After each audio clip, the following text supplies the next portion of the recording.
Vamos lá? E para iniciar aí, eu trago essa imagem, né? América Portuguesa. E eu trago essa imagem aí de um crucifixo, né? Essa imagem é bem conhecida, principalmente quando fala sobre o descobrimento do Brasil. A gente tem um padre, né? E tem um crucifixo que está ligado diretamente à Igreja Católica. A gente viu que nas nossas últimas aulas, a Igreja Católica foi uma patrocinadora, né? Vamos dizer assim, para as grandes navegações. Quer dizer, ela incentivou esse descobrimento de novas terras, principalmente porque ela tinha o interesse de aumentar a questão religiosa, né? Vamos lá? História da América. A história da América é subdividida para os fins didáticos em América pré-colombiana, que a gente já falou um pouco, descobrimento e conquista, montagem do sistema colonial, processo de independência e a América contemporânea. A gente já falou um pouco sobre essa América pré-colombiana. A gente vai falar agora um pouco sobre esse descobrimento e conquista, né? E posteriormente sobre esse sistema colonial, né? Vamos acompanhar aí comigo a leitura? Que a gente está morrendo de saudade da sala de aula. Eu tenho certeza que a gente está aguentando mais ficar em casa também não. Na sala eu não queria, mas estão todos para voltar para a aula, né? Vamos lá? Geralmente o conteúdo sobre o descobrimento da América e os mecanismos de conquista é dado com o estudo dos povos pré-colombianos. Desse modo, na medida em que se compreende os meandros da situação europeia, sobretudo da Península Ibérica, no final do século XV, procura-se estender que tipo de culturas e civilizações se desenvolveram no continente americano, que vieram a se chocar com os navegadores da Europa. Que a gente pensa que quando os europeus, né, principalmente aí Portugal, que vai ser pioneiro nas grandes navegações, chega aqui no Brasil e acha tudo legal, e os índios aqui, pá, achou, oh, massa, vamos fazer uma troca aí de espelho, não sei o quê. Não foi bem assim, né? Alguns povos entraram em guerra com o povo da América, principalmente os portugueses, no nosso caso. A gente não pode romantizar essa história.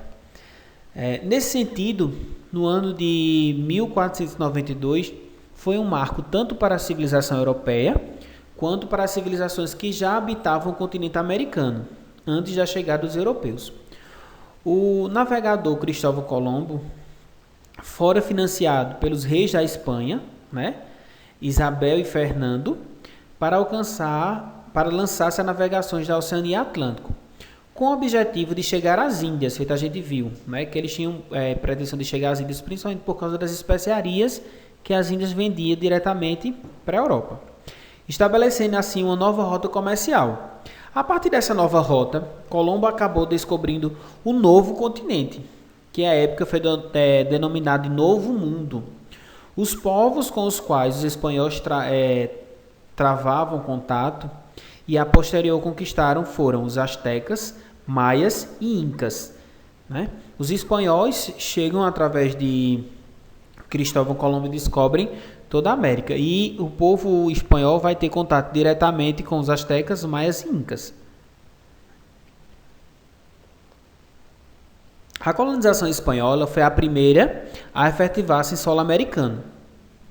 A montagem do seu sistema colonial contou com dispositivos como hacienda, repartimento e encomienda.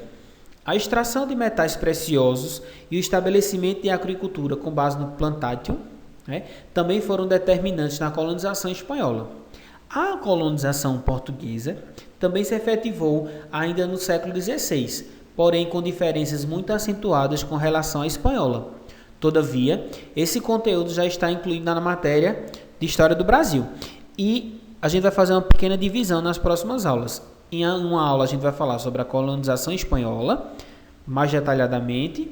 Em outra aula a gente vai falar sobre a colonização portuguesa, tá certo? Essa aula de hoje vai ser de uma forma mais geral, né? bem mais resumida, combinado? Segue-se a colonização dos países ibéricos, né? A de países de outras regiões da Europa, como Holanda, França e Inglaterra. Mesmo pensando que Espanha e Portugal vão ser pioneiros, mas outros países da Europa também vão navegar aí nesse período das grandes navegações. E ele traz aí para a gente esse conteúdo, que seria Holanda, França e Inglaterra. Dois dos fatores mais importantes para esses outros países se lançarem à exploração do Novo Mundo foram as guerras civis religiosas provocadas pela Reforma Protestante, né, e a busca por matérias-primas e especiarias, como o açúcar. A formação das 13 colônias dos Estados Unidos está inserida nesse contexto. Então, a gente pensar que a Europa chega a notícia desse novo mundo. Então, os países imperialistas correndo para ter mais poder, principalmente em busca da matéria-prima, por causa da Revolução Industrial, querendo ampliar esse império, vão querer também conquistar esse novo mundo, que é a América. Após o estudo do período colonial da história da América, há o período dos processos de independência. Esses processos que ocorreram entre a segunda metade do século XVIII e a primeira metade do século XIX foram incitados pelas revoluções burguesas da Europa, como a Revolução Inglesa e a Revolução Francesa, né? E os movimentos nacionalistas, que, entre outras coisas, culminaram na unificação da Alemanha e na unificação da Itália. Personagens como Simão Bolívar e José Martí foram fundamentais no processo de independência da América Hispânica. Antes disso, houve, nos Estados Unidos, também as guerras pela independência e a busca pela expansão rumo ao oeste. Então, a gente observa aqui. Nesse resumo, vamos ter esse processo de independência, de separação da América e de quem veio explorar a América da Europa. Então, a gente chega a esse processo também de independência aqui na América. O estabelecimento de instituições políticas tipicamente americanas ocorreram no momento em que houve uma onda nacionalista global. Além disso, esse momento foi também fundamental para a integração do globo terrestre por intermédio da segunda revolução industrial, que foi, e a junção do capitalismo financeiro como capitalismo industrial, fenômeno que alguns autores denominam de imperialismo, que foi essa corrida pelo dinheiro, essas novas colônias, né, de exploração, principalmente é interessante a gente pontuar, de novas terras. Esses países estavam em busca de novos territórios para explorar apenas, né? A história da América, a partir desse momento, ficou completamente ligada à história geral. Então, deixava de ser uma história local e passa a pertencer a essa história geral global da Terra. No século XX, vários fenômenos destacaram-se no contexto da história da América.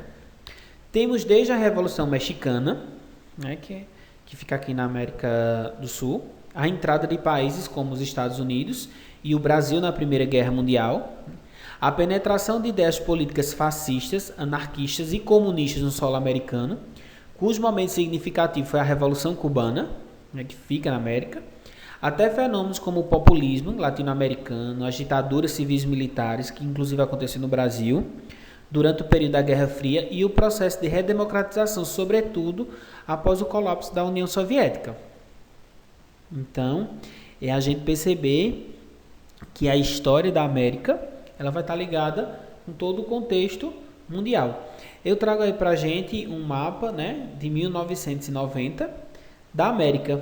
A gente vê o Brasil, não sei se vocês estão observando, mas quando a gente está falando dessa colonização da América portuguesa, a gente vai falar um pouco mais só sobre o Brasil, sobre o Sul, né? E a gente pensar que a América Central foi colonizada pelos espanhóis, ok? Lembrando, eu estou no privado, me mandem perguntas, sugestões, ok? Faz a atividade e envia, tudo certo? Um abraço para vocês e até a próxima.